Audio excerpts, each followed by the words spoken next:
The house that spoke. Maria used to be the kind of woman who lit a candle after cleaning the table, who folded blankets neatly at the end of the couch and lined up books on the shelf just right. But lately things had changed.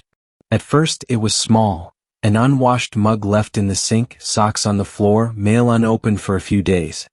But days became weeks, and the once peaceful home began to feel like a storm passed through and never left. Dishes stacked in towers. Dust settled on furniture like snow. Laundry turned into mountains that mocked her every time she passed. The air felt heavy not just with mess but with something deeper. Grief? Exhaustion? Maybe both. She had lost her job 3 months ago. Downsizing, they said. And though friends checked in and her family offered support, Maria didn't have the words to explain how tired she was. Not physically, but in a way that no amount of sleep could fix. Each morning she would sit on the couch and scroll through her phone, promising herself she'd start cleaning after this video, or after one more episode. But by night she felt too defeated to move. One rainy Thursday afternoon the electricity went out. No internet. No shows. No distractions. Just silence.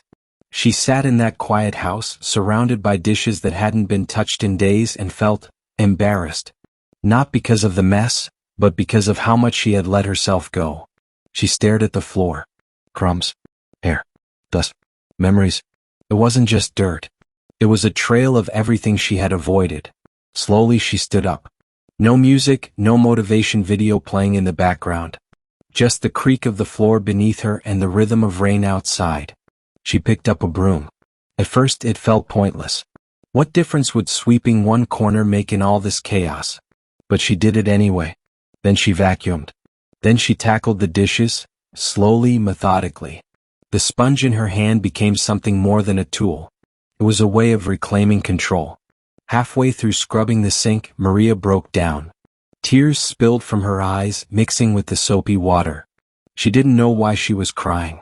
Maybe because she'd ignored herself for so long. Maybe because this sink knew her pain. Every unwashed dish was a whisper of her sadness. She continued. She folded clothes while watching the rain. She wiped down windows until light came through clearly again. It took hours. Not everything was finished, but by evening, something had shifted. She lit a candle, the same one she hadn't touched in months. Its flame flickered gently, casting a warm glow across the clean table. Then she heard it. Not in words, not in sound, but in feeling. The house was speaking. "Thank you," it seemed to say. "I've missed you." She smiled, a real smile, the kind that feels like sunlight after a storm.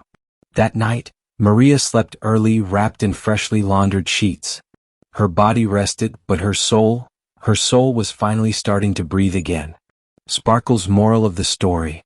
Sometimes when everything feels too overwhelming, start small. One drawer. One corner. One plate. Because cleaning your space isn't just about dirt, it's about healing. It's a quiet way of telling yourself, you matter. You're still here. And you're not giving up.